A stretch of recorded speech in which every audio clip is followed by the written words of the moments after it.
Let's just call out the facts here. Elon Musk has faced criticism for his communication style on social media long before this conversation that he had, where he said that advertisers can go, bleep themselves. He's done this in forms of tweets and just controversial statements he's made in forums. I truly believe this man has some sort of, he's on the spectrum in some degree. And I think that alone leads to a lot of the weird kind of things that Elon Musk does. These have raised concerns about workplace conditions that he's created for his employees, labor practices at Tesla, and overall just the management of his business. And I know that this is something that has been ongoing and many of you guys know about and has been happening for a very long time.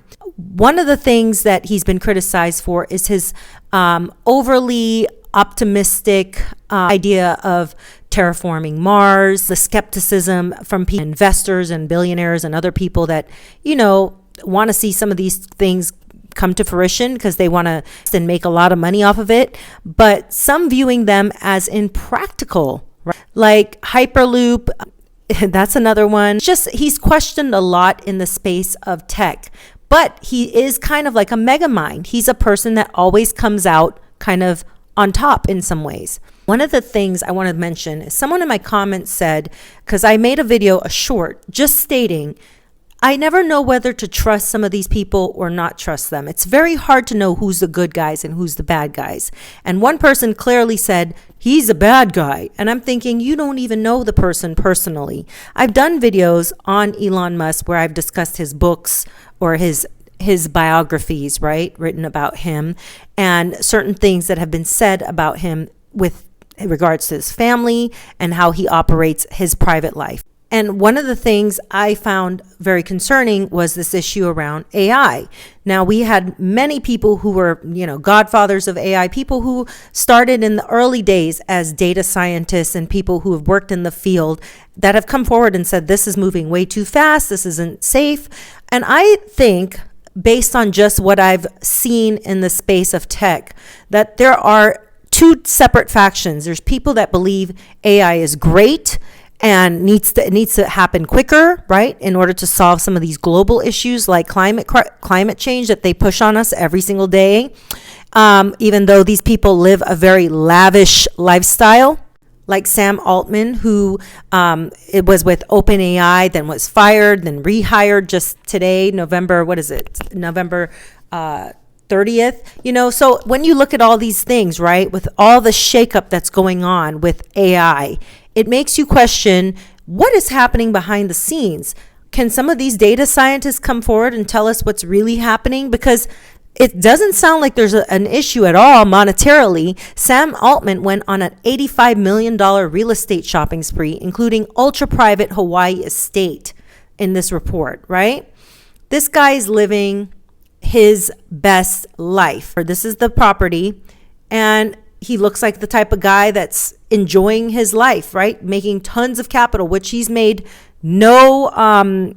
he's made very abundantly clear he loves capitalism. In many talks, he has discussed capitalism and how much he loves it and how beneficial capitalism is for him.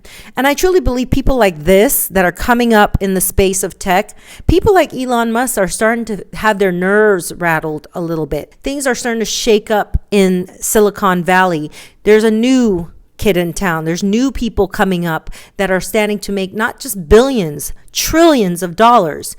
And we know, as Elon Musk has said himself, he says here, he had talked to a lot of people, but had not found out what precisely led to the recent firing and then rehiring of Sam Altman. He also said he had mixed feelings about Altman personally, hinting that he feels like OpenAI CEO has too much power. The ring of power can corrupt. Oh, and we would know, right, Elon?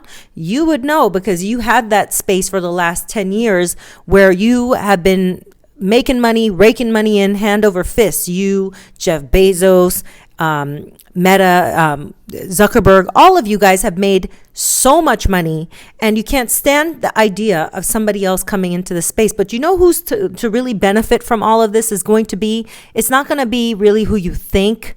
It's always the people behind the scenes, the people who invest all the money, people like Bill Gates, He's made so much investments that don't you think Bill Gates wants this guy to win? Be real. Money is the real issue here. Do I need to say any more to you guys?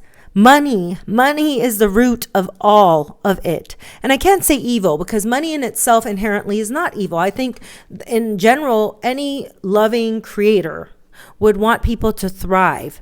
But make no mistakes about it that this world we live in is a game. It's a game of Monopoly, chess, combined. In this Forbes article, it clearly states when they asked him if they think that ChatGPT is going to overtake Google, right? As a search engine, are people going to run to ChatGPT to search information? I'm going to be honest. I think for me personally, yes. And I think he's downplaying or trying to curtail this question by saying, no, he thinks that basically there's still going to be other options for people, right? Like he says, look, I think there's always parallels.